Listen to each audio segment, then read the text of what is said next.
Hey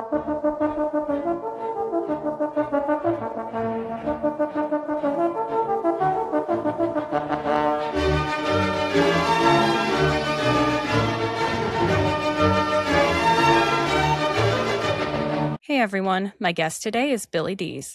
Billy is the creator and host of the Billy Dees podcast, a show that has spent over a decade delivering a unique blend of compelling interviews and thoughtful commentary. From deep dives with authors and media professionals to insights from political figures, Billy has truly mastered the art of conversation. Welcome to the show, Billy. I want to thank you for being here. Well, thank you for having me. It's absolutely wonderful to be here. I don't do guesting very often, so this is something I have to get used to, being a guest. Yeah. So for those who haven't checked you out, your podcast is so much more organized, and you just do such a great job. And I really appreciate you being here. I hope that with practice, I can do a little bit better, a little bit more like you. Oh, you do fine. I don't do the same thing that I did a year ago. You're always Right. evolving. So, yeah, that's just part of being a creator, being a broadcaster. Yeah, that's absolutely normal. You'll evolve. Yeah. You'll look at Yeah. something you did a year and a half ago. I don't know. Why did I do it like that? Yeah. Yeah. Yeah. Yeah, that's true. I'm sure, it's not like something you're gonna nail or completely know what you want to do right off Sure. the bat. Could you tell me and the audience a little bit more about how you got into podcasting and I guess kind of your daily life? Because a lot of people don't realize that podcasters, they have lives outside of podcasting too. This is Sure. oftentimes just a part-time job or a hobby. That is true. Well, my history with audio goes way back. I mean, long before you were you were born. Back in the 70s and 80s, you don't hear as much about it as you did back then, but there were Mhm. audiophiles were a big thing. And they're still around, but they're kind of a niche. There's the people that like the vintage audio, they like the turntables, they like all the old speakers, and that's kind of a niche thing. But Mhm. back in the 70s, I was in grade school in the 70s, and I went to high school in the 80s. Okay. And during that time, it was very much more part of the vernacular than it is now. I mean, typically, especially when guys met up, it was like, what kind of car do you drive? And the next thing, what kind of amplifiers do you have? What kind Yeah. of speakers do you have? And of course, everybody wanted more power. That was the big thing. That's the old joke. Yeah. And for those who are, audiophiles or wanting to get into it, wattage is not everything. It's oversold, but that's a whole nother subject for another time. But I very much enjoyed it. And those kind of electronics came relatively easy to me. Mhm. My father was an audiophile as well, and that Okay. certainly steered me in that direction. But you got to keep in mind it was part of the culture at the time, Yeah. And I got involved with professional recording and production probably late in high school, and then I went to Kent for a while, Kent State Mhm. University. And I started falling into niches. People started hiring me to do things on the side, and that just developed. And pretty soon I started my own business. I had a production studio for a long time, and this was back when we used tape. Yeah. And I used to do voiceovers and things like that. And I used to make commercials and drive them around to different radio stations. They had, now you can email them, but back Yeah. then, Yeah. you had and back then radio stations used what were carts, called carts, and they were very similar to an 8-track, although there wasn't all the different channels. There was a loop in there, and the commercials and the songs and everything were stored on carts. So I used Okay. to make these recordings in what was called a half track. It's a reel to reel. As a matter of fact, I'm going to get it restored. I got some money set aside to get it restored. Oh, But nice. because a lot of audiophiles still love them, they sound great. Yeah. So what happened then was, as time went on. Now this was probably about the 90s, and the digital stuff was coming in. Mhm.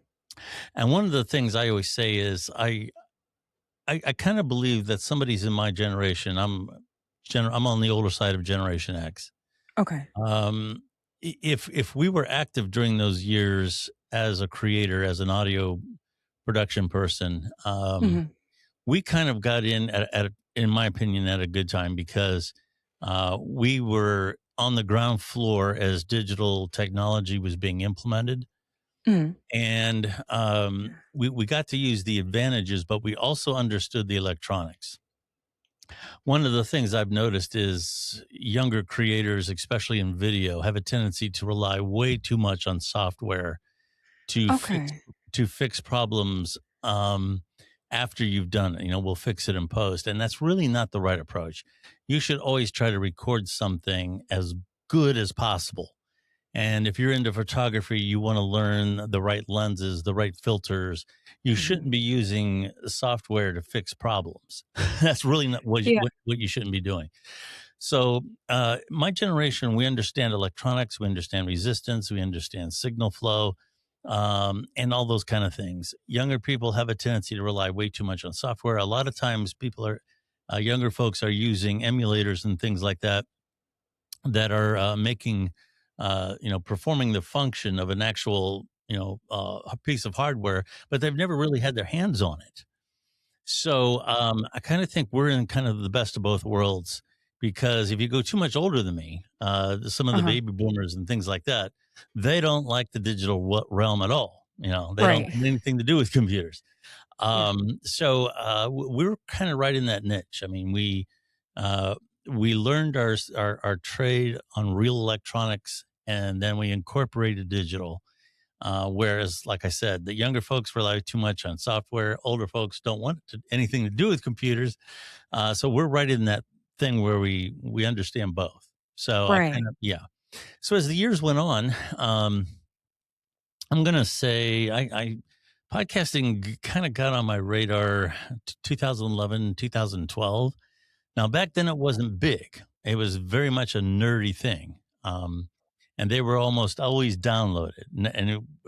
We refer to downloads today, but they're really not downloads. They're most people stream them. They don't Right. download them, but your app can temporarily download them if you're on the road or something, so you don't have to worry about maintaining your signal.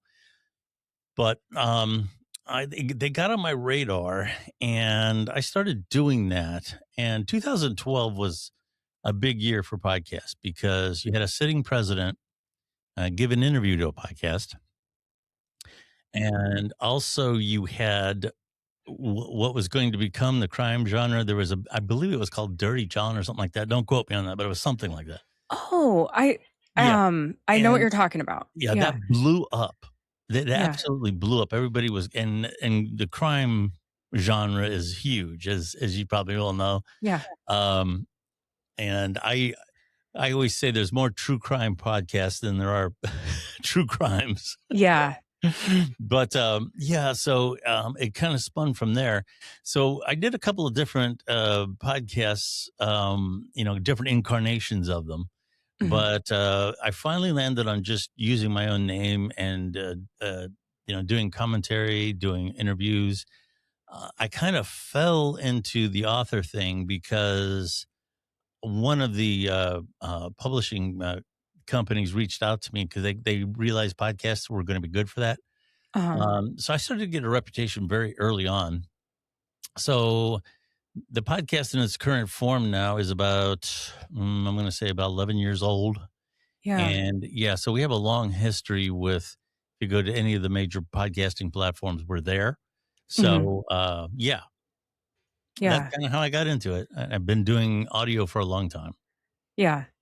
Yeah, I didn't know very much. I'm not great with technology. My brother is, and I just kind of learned as I went, and Mhm. that makes things a little harder, like, to I guess, I started out cheap and then it's like, well, how much work am I making? Like you were saying with the software to make myself sound better. Okay, I could just save myself so much time if I get a better microphone Sure. or, Yep. um someone was telling me that there's over I think it was 65,000 podcasts out there now, which There's is probably more than that. Yeah. it's insane. Mm. And, yeah, I mean, I remember I had a my iPhone first, and obviously, and the podcast icon was there, and I was like, I'm not going to listen to a radio show. I want Yeah. to watch something. But now I don't watch much at all, but I'm listening to podcasts all the time. Yeah. So it's interesting how it's changed. Yeah, it has. And like I said, now they're, preeminent type of media now, and Hmm. on demand. And by the way, I did work in internet radio and things like that early on back then too.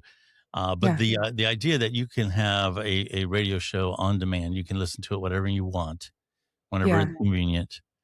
The streaming now has really evolved. I would say it's been a while since I looked up the stats on this, but probably most podcasts are still listened to on mobile devices. Hmm. But that's changing. You have people can stream in their cars now, and Oh, that's yeah. very common. People have Sonos and the Amazon units in their home, so a Hmm. lot of times while they're doing things around the house or whatever. And that's why I think sound quality is very important, because a lot of these, like the Sonos system, for example, and car stereos, and some of Yeah. the newer cars sound fantastic. And you don't want to sound like like a Teams call. Yeah. So, Yeah. yeah. Yeah. So, all right, we were discussing other podcasters before we started recording, and since we're on the topic, what what do you think is happening? Do you think it's that there are so many people competing for others' attention that they're all just attacking each other right now? Well, this is something that concerns me. Hmm. In terms of the sheer number of podcasts, I would say most of them are not active. If you Okay. go to any major podcasting platform and just, if there's a way that you could look at the whole list, I would say most of them are dead. Most of Okay. them are not producing anymore. Statistically, 6 or 7 episodes in is about as long as they last before people start to realize they're a lot of work, or Okay. they just don't get Yeah. an audience or something. Yeah. So there's probably not as many as what some of those stats indicate. Mm.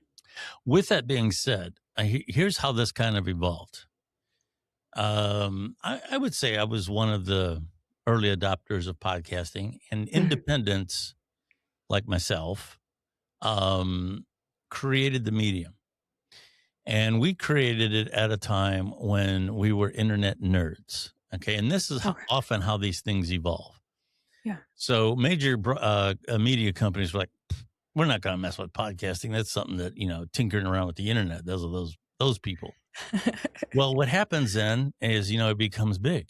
Yeah. Sooner or later, one of these independents lands an interview with a president. Sooner or later, one of these independents, hits on a big topic, Mhm. and all of a sudden now the medium starts getting big. And what happens then the big guys say, okay, this is something we should probably invest some money in. Let's pull this guy off a cable and stick him on a podcast. Mhm. And of course, he's got a multi-million-dollar media company behind him, so he goes straight to number one. They can pay for, the searches to be pushed, for the show to be promoted, and of course, Mhm. he's got a name recognizability, through the roof.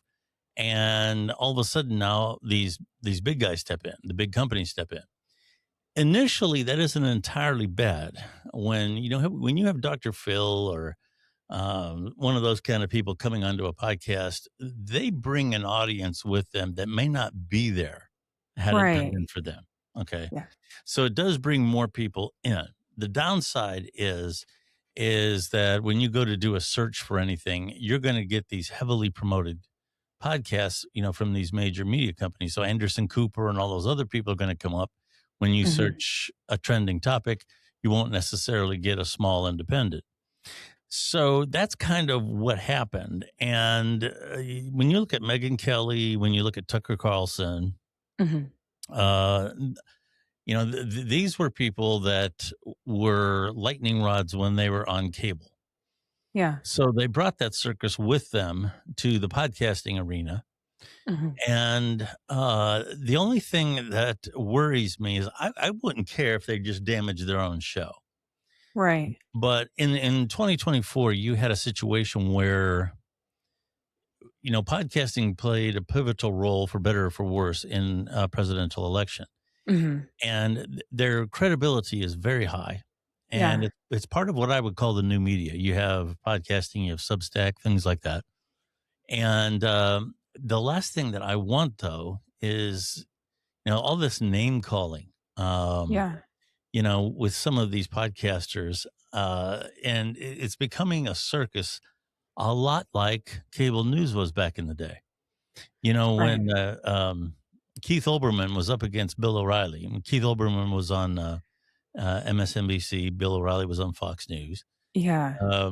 Keith Olbermann used to do this bit called the worst person in the world. And he'd do this thing at the end of his show where it was the worst person in the world, some kind of story.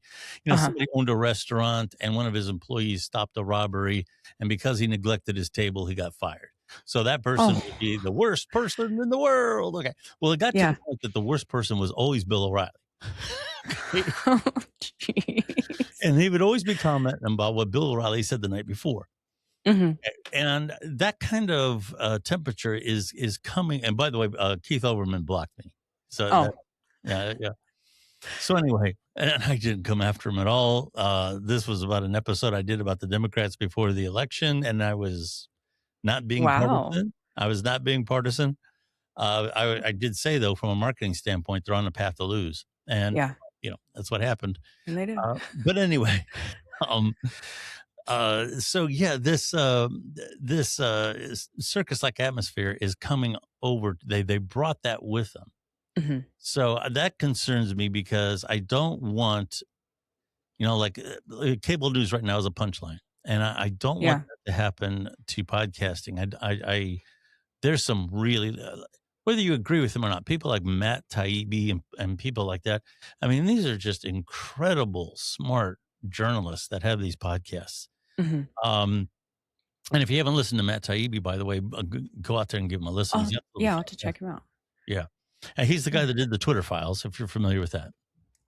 No, I'm not, Yeah, actually. he's the one that really kind of exposed that the government was tampering with what was happening in Twitter. Okay. Okay. So Yeah. this was before Elon bought it. Yeah. Yeah, that's worth checking out. That's a pretty interesting story.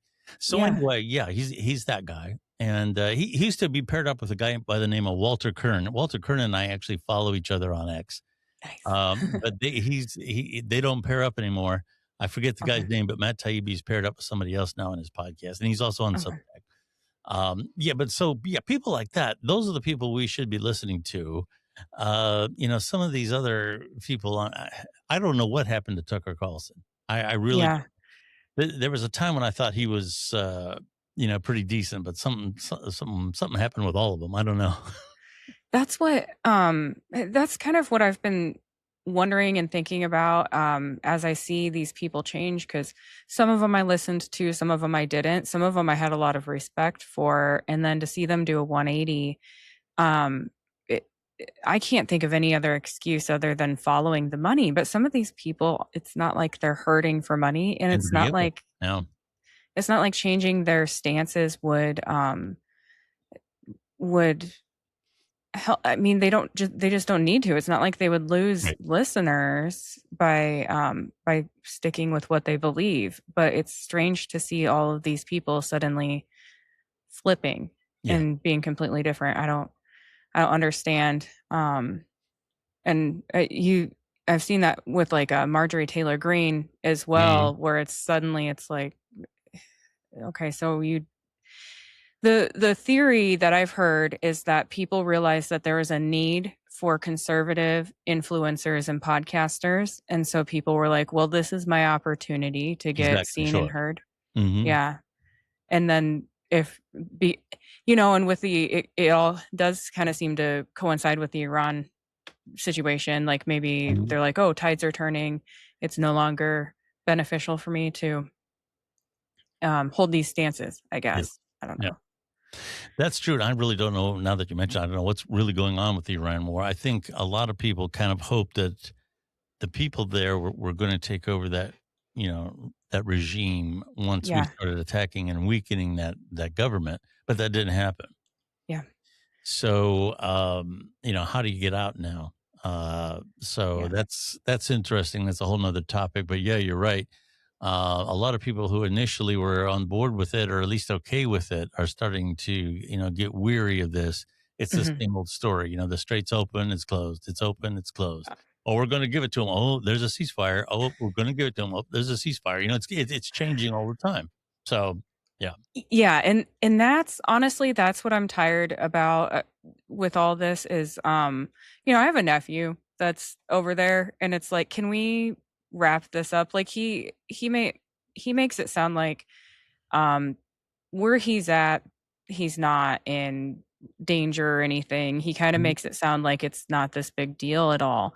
Um, so it kinda makes you wonder, well, what's true? Because we have some people saying we're never going to win this war with Iran. There's no way to beat Iran. But then you hear, oh no, if we went with them at them with our full force, we would totally demolish them.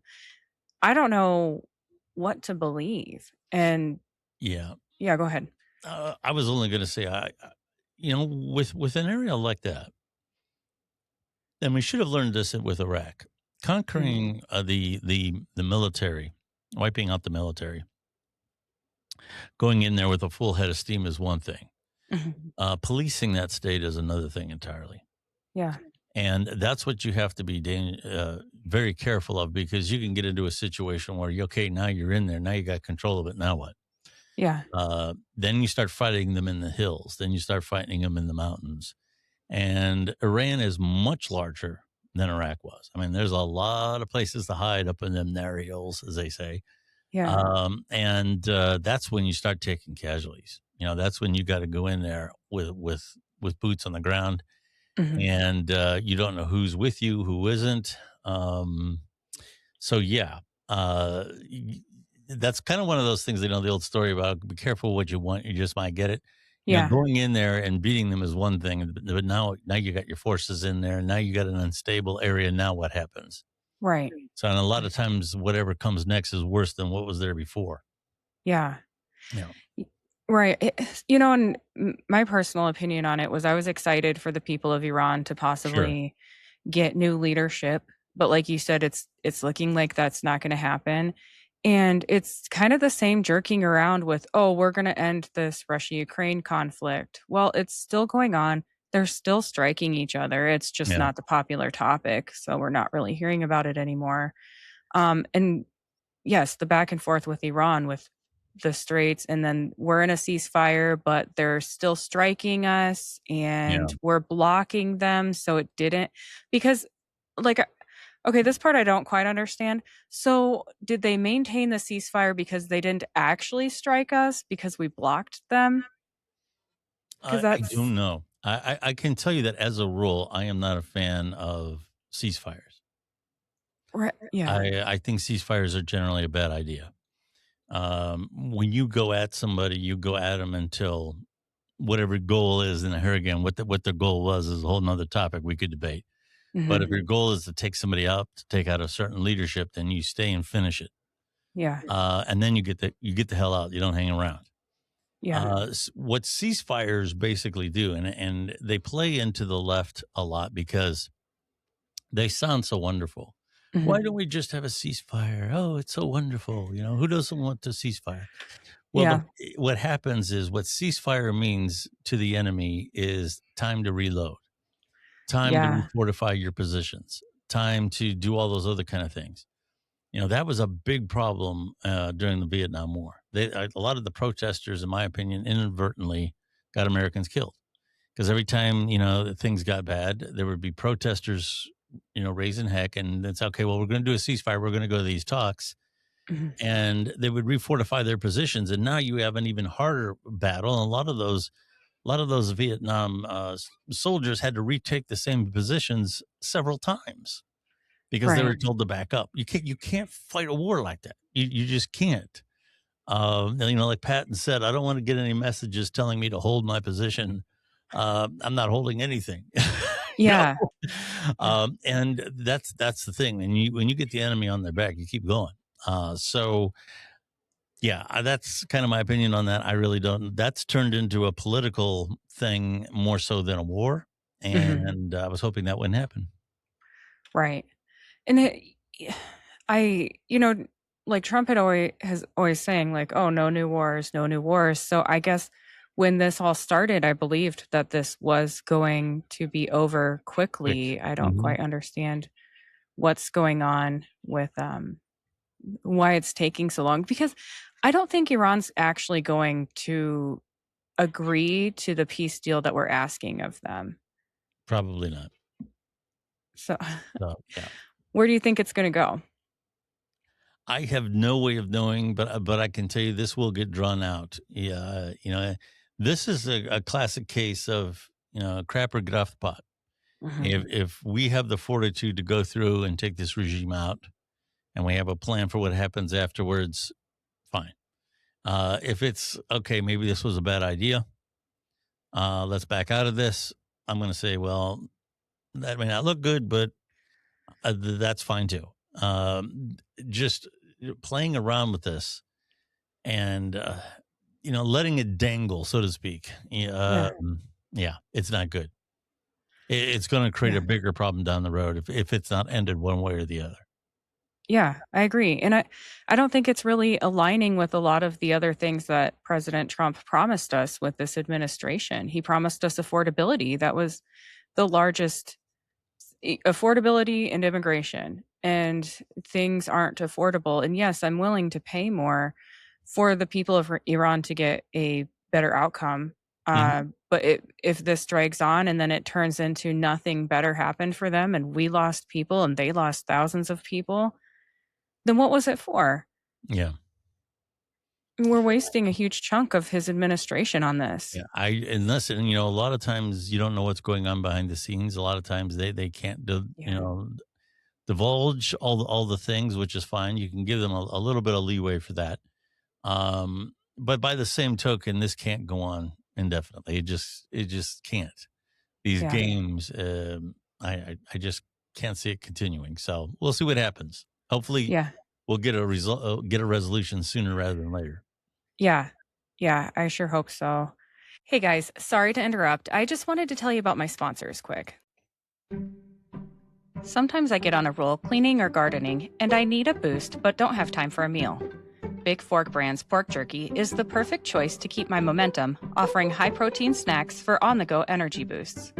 Not only do they offer pork jerky, but they also make pork sticks, bacon sausage, bacon hot dogs, and burger and hot dog sauces.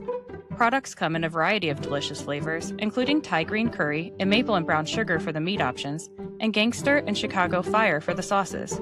I personally think the original flavor of the pork jerky hits just right after tackling a big chore. It's a little salty and very flavorful. My discount code gives you 20% off your entire order, and it's currently the best deal available.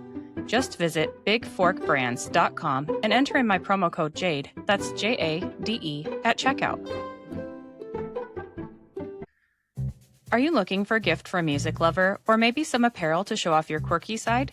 Old Glory has you covered. With over 300,000 officially licensed items covering music, sports, entertainment, and pop culture, you're guaranteed to find the perfect item. They even have seasonal gear. My husband enjoys the Beatles and Led Zeppelin apparel, and I love the Billy Idol apparel. I even found items for my fellow plant enthusiasts. This family-owned superstore is known for their quality and customer service, offers free standard shipping on all orders, and orders are shipped the same day you purchase. My discount code gives you 15% off your entire order, and it's currently the best deal available. Just visit oldglory.com and enter in my promo code JADE, that's JADE, at checkout. Looking for a game-changing way to improve your health? Zevo Life is the world's most nutrient-dense whole plant, packed with over 50% plant protein, essential amino acids, fiber, and antioxidants. Harnessing the best nature has to offer, Zevo Life nourishes your body while driving your performance, vitality, and overall well-being. Each serving is a concentrated source of clean, well-balanced nutrition designed to support modern lifestyles, and just 1 teaspoon a day supports your gut, boosts energy, and promotes healthier skin and hair. It's no wonder that it's receiving rave 5-star reviews. Step into a healthier future with a 30% discount and a 30-day risk-free guarantee by visiting zivo.life and using my promo code. To support my show and to receive 30% off your entire order, enter in my promo code JADE, that's JADE, at checkout. What have you been thinking about, like, all the other things going on with, California? I saw that there was an SPLC hearing recently. There's a lot of other things happening right now. Yeah, I think we got a lot of turmoil at home. Mhm, California is a problem in and of and by itself. mhm, Um, I've said this before. I think there is a problem with we could always rely on the American people, even in our darkest times, for what you might consider a general wisdom that the population had. There was yeah, always some people on the fringes, okay, um, but there was a general wisdom that people had, whether it be through World War II and even during the Vietnam era. You had a lot of people that were protesting and all that, but the mainstream, basically, whether they were for or against what was happening in Vietnam, they were mhm, responsible citizens. They understood the facts. They, researched things and so on. yeah, What we have now is a situation where people are not only entitled to their own opinion, which is fine, but they are entitled to their own reality to the mhm, point where no matter what evidence that you show them, nothing is going to change their mind. And this is actually one of the worst things that the founding fathers worried about was what happens when a democracy is always we're a type of democracy. I know those people say, "Oh, we're not a democracy; we're a representative republic." We've been watching yeah, going back a lot, which is fine. That isn't untrue, but the fact of the matter is, we have democratic principles, and yeah, the public has a lot of say. And with any democracy, what you have to be very careful of is the slide that goes into mob rule is very thin. mhm, So in the case of the United States, we have, a constitution, we have representative government, and all these other types of things that are meant to hold that in check. yeah, And one of the things that the founding fathers worried about was, and that's why we have an electoral college, is it's one day the mob was going to become too unruly and start mhm, making bad decisions because there's only so much you can do in a situation like that. yeah, And for the most part, during my lifetime up to now, I've never really had much concern about that. I was like I said in the '80s when Reagan was president, and everybody was worried he was going to start World War III with the then USSR. yeah, I mean, I was never really worried about any of that. But now we have a situation. The public back then liked him or didn't like him. He was very popular, but they all lived in the real world. Now we yeah, don't have that. We don't have that. So yeah, I don't know, there's a lot of things that we could guess as to why that happened, but yeah, we don't have that anymore. We have people now that are in their own reality. They have their own set of morals. They have their own set of what justice is. yeah, And it's a scary time. yeah. I mean, it is to me. It's like, with a science background, I always look at the statistics, the facts, the probabilities. And when I see things being pushed that are not probable, not likely, and Hmm. don't go with statistics, I can't believe that. And I can't believe that other people are it's plain as day right in front of your face. Like Hmm.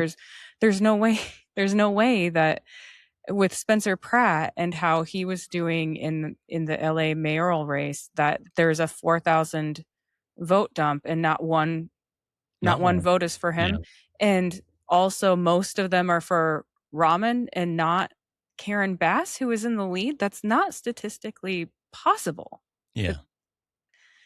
It but we're makes just you supposed wonder. to accept it. Yeah. Yeah. What That's the problem. You don't know what to believe. yeah.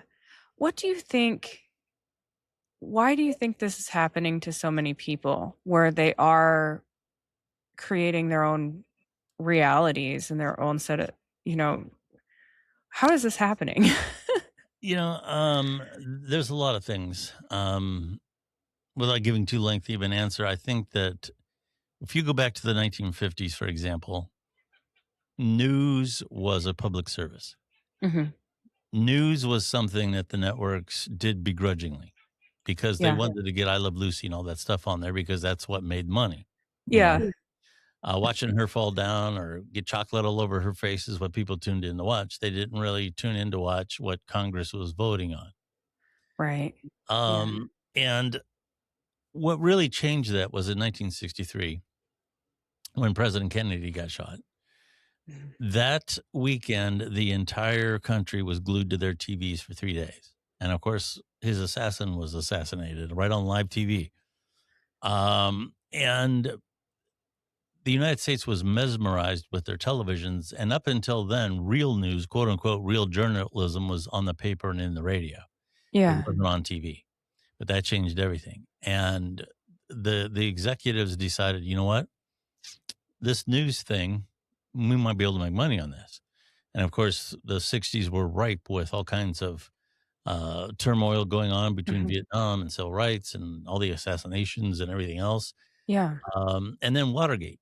And I think Watergate is when a lot of commentators started to take a little liberties with the fact that millions of people were tuning in to hear the latest events on Watergate, and it was a good opportunity to start bloviating, you know.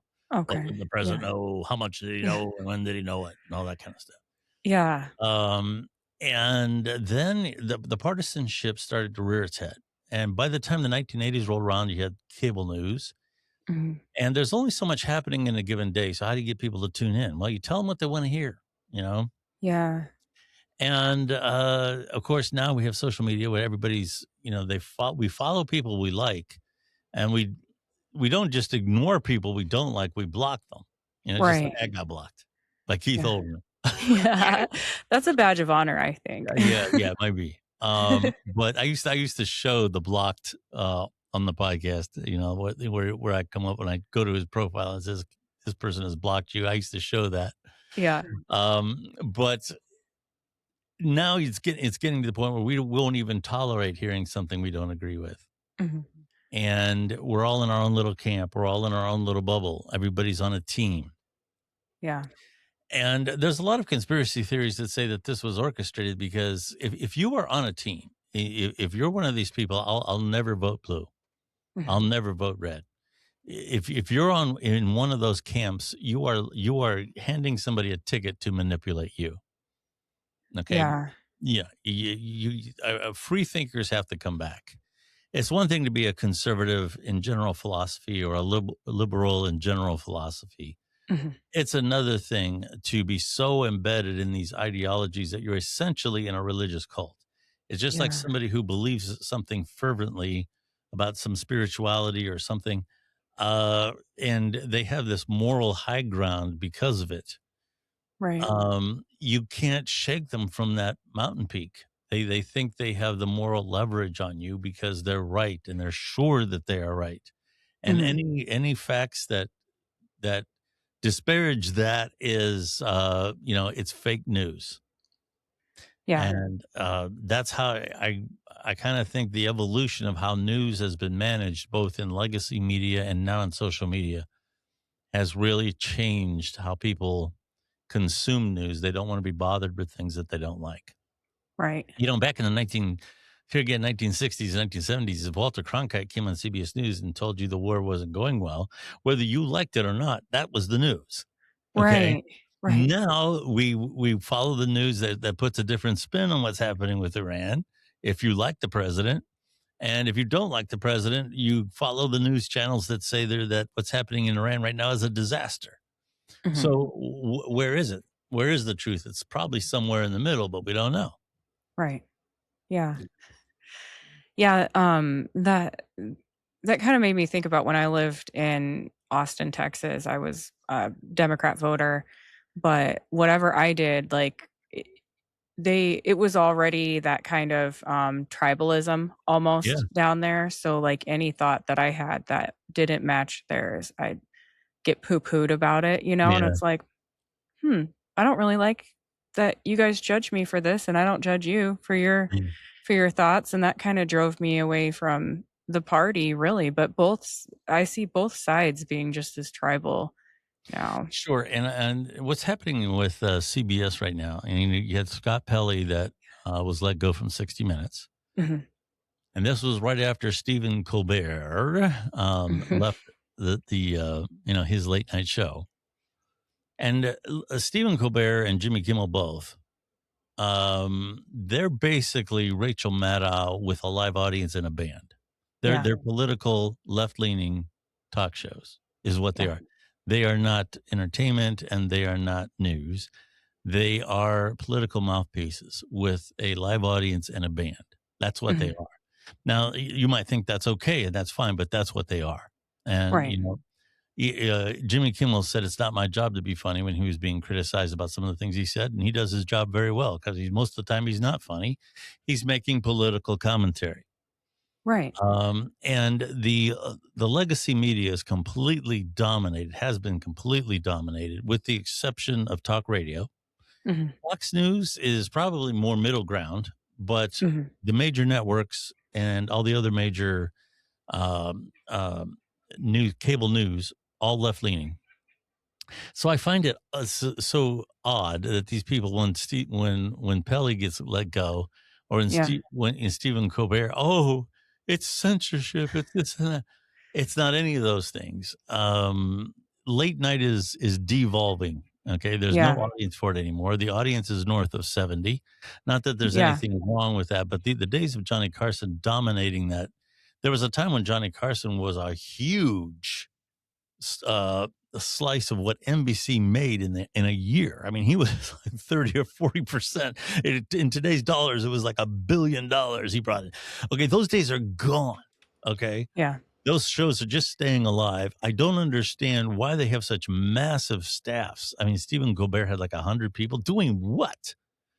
Yeah. So I don't get it, but the ice cube is melting, as the guy from CBS said, and we got to make some changes. And I just find it odd that all the people who had their way with the mainstream media for so long now are suddenly crying foul because they're losing their. I hope you don't mind me saying a bad word. They're losing their monopoly on bullshit. Is what's Mhm. happening. And Yeah. I don't want to hear bullshit from anybody. I want a fair and balanced newscast. I don't want bullshit from anybody. We Yeah. shouldn't be trading in that, but that's what's happening. Yeah. It's almost like Jimmy Kimmel and Stephen Colbert like lost they stopped remembering what they were on those shows to do. Like the people that they took the place of. It was a late night show. Like you talk about what's going on in the world Hmm. and you make jokes and yeah, you're funny and it's something that people can watch to unwind, not some they weren't political shows before. Like, Yeah, sure, they had politicians on and talked about sure. politics, but that's not what the main goal was. And then they just turned it into their soapbox to whine and Yes. cry about what other people are doing. And they are stoking the hatred fire. Yeah. They, they are causing they're causing division. And when people get off work and they sit down to eat and they want to relax, they don't want to be lectured about politics. And that's why they don't have viewership. I Hmm. mean, because Stephen Colbert, he was funny. But now he's got, like you mentioned, that whole team writing for him. Yeah. I don't know what he does the rest of the day. He probably would have been much more successful if he wrote his own show and his own jokes and just stuck with that. Yeah. Well, Johnny, there's a famous clip that you can Google up when he was on 60 Minutes. Mhm. Mike Wallace asked him, "How come you don't really take on some political issues?" A lot of people say with the forum that you have Yeah. that you should probably take on some serious issues. And he said, "I think the idea of an entertainer, which people like, they have an emotional connection to, Mhm. influencing people, I think is a dangerous road to go down." Yeah. And you got to keep in mind at that time during that interview, he was at the height of his power. Yeah. And that's a response. That's looking at things in a responsible manner that people don't give a second thought to today. I mean, Jimmy Kimmel Yeah. can come out and say about President Trump's wife that she looks like a widow, and he'd get away. That's the type of thing that would never have happened in years past. Right. And there was more responsibility. There was more respect for the audience. There was there was more of respect for your own influence Mhm. in years past. I think I can tell you, I'm old enough to remember Johnny Carson when he was live. You can go back and look at some of the other stuff, but I watched him when he was live. A Yeah. charismatic, funny guy like that does not exist in late night TV. It just does not exist. I think Jay Leno carried the flame pretty far. Jay Leno and Johnny Carson too. They both would poke fun at the current president, regardless of who he was, but it was never Yeah. mean spirited. And there was always politicians from one side or the other coming on the show and talking about stuff, and they would laugh at certain issues, but it was never Mhm. mean spirited. These shows now are one sided. They are mean spirited, and they are the sharp political commentary. Yeah. So here again, I think too, it's confusion about censorship because when these people get let go, you got to keep in mind that ratings are important. Mhm. And you also have to keep in mind that these are on the airwaves. What Johnny Carson did and what Jay Leno did were on the airwaves. And one of the things that I got into trouble with FCC years ago, Oh, really? with broadcast standards, yeah, I did. I had a sound effect on a commercial that got me in some trouble. But Oh. yeah, I did. That was back in the 1990s. And here again, that wasn't governmental censorship. That was Mhm. the management of the station saying, "We're afraid you're going to offend somebody." Okay. And the common good is what the rule is. So does this serve the common good? And with these shows being so one-sided, those airwaves belong to every taxpayer, even the ones Yes. that agree and don't agree with those people. And the stuff is always one-sided. It doesn't serve the common good anymore. So Right. taking them off isn't censorship. The government isn't making these people go away. As a matter of fact, Tucker Carlson, Mhm. Megyn Kelly, they went on their own thing and became bigger than what they were in legacy media, made Right. more money. So, I mean, there's nothing stopping Stephen Colbert from doing that, if he Yeah. wants to, or Scott Pelley or any of those people. Yeah. So, I mean, if they're really as popular as they think they are, then they should have no problem doing that. Yeah. Yeah, and so I don't know too much about Scott Pelley other than a lot of people are upset with it. Was he let go for the same reason, just lack of viewership? No, no, he brought on his own demise. Okay. I'm trying to think. Nick Bilton and Barry Weiss, a couple others. Okay. And here again, I would, for your listeners, I would, Google this up, get the exact details. But Okay. the management of CBS has changed and 60 Minutes has changed. And here again, getting back into the demographics, the audience, all these other things with 60 Minutes, they decided that they had to make some changes. Mhm. Um, I don't know. Bill Maher said this, and I would agree. I've watched 60 Minutes on and off, not as much as I used to, but I haven't seen any changes at 60 Minutes. If I wouldn't have known all this hocus pocus that's going on in the Yeah. media, I would never have. It doesn't seem like there's any dramatic changes going on. Okay. But with that being said, Scott Pelley, I guess, stormed into the office a week or so ago, whenever it was, said the quote that was out there was, "You guys are murdering CBS, 60 Minutes." So with that comment, apparently, and here again, there's some dispute about what happened after that. They tried to call him in, and have a more sophisticated conversation after cooler heads prevailed, Mhm. but he didn't back off of his position. And they were very upset about the fact that the new leadership was in there trying to establish a rapport with, the staff and everything right out of the gate. And before they can even have a chance to implement that, to introduce themselves, Scott Pelley is standing up in front of them saying that they're murdering the show. So they said, "Okay, well, if that's your attitude, see ya." So they canned him later that day. So you had a longtime correspondent on, 60 Minutes. He was an anchor on the CBS Mhm. Evening News there for a while, seemingly pretty well respected. I mean, the guy didn't really impress me one way or the other. Yeah. He seemed like a solid reporter. A lot of people have criticized him, said he'd usually take left positions when he would interview politicians and things like that, which he might have.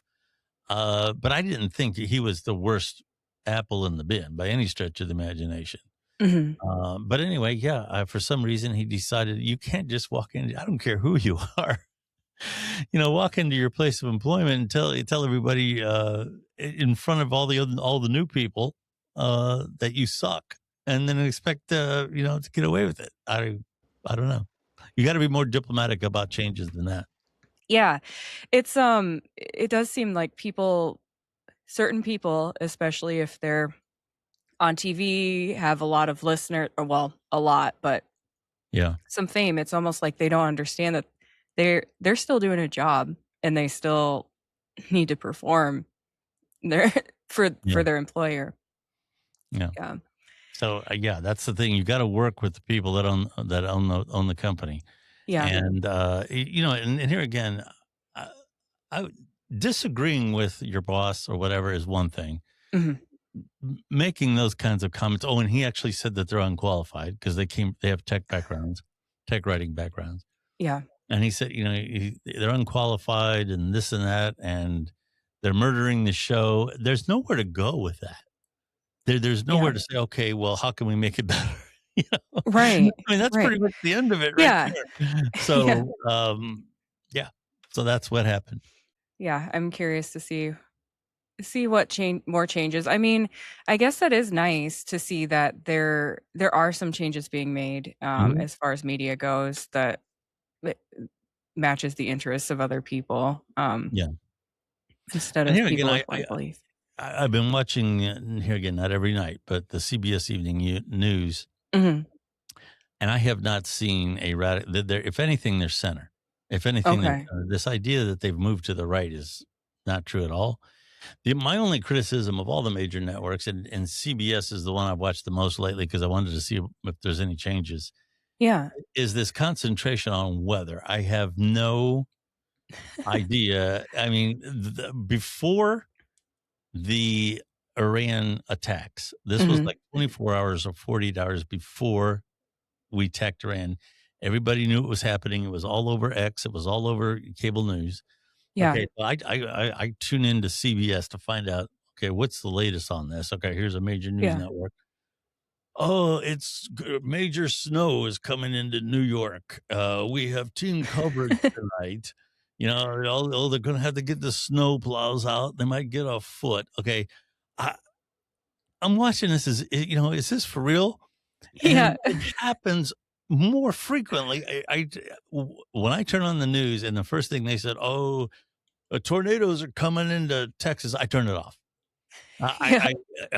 Unless you're talking about a hurricane that's going to take out 2 or 3 states, there's no Yeah. reason why Eastern countries during the wintertime getting a snowstorm should be the lead on on the CBS Evening News. I Yeah. just don't get it.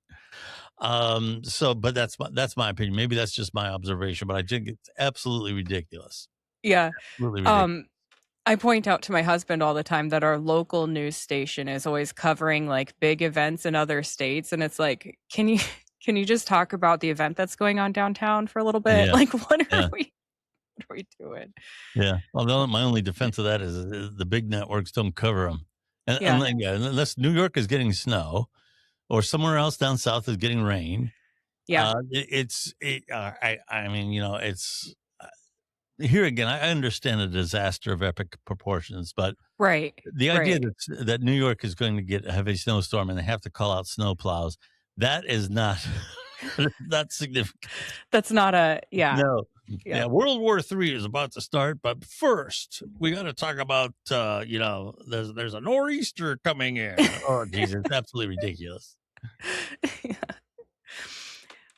Is there anything else you wanted to talk about today? No, I think we covered a lot of ground. If Yeah. you have anything else you want to ask me, feel free to do so. But yeah, we covered the ground over the last hour.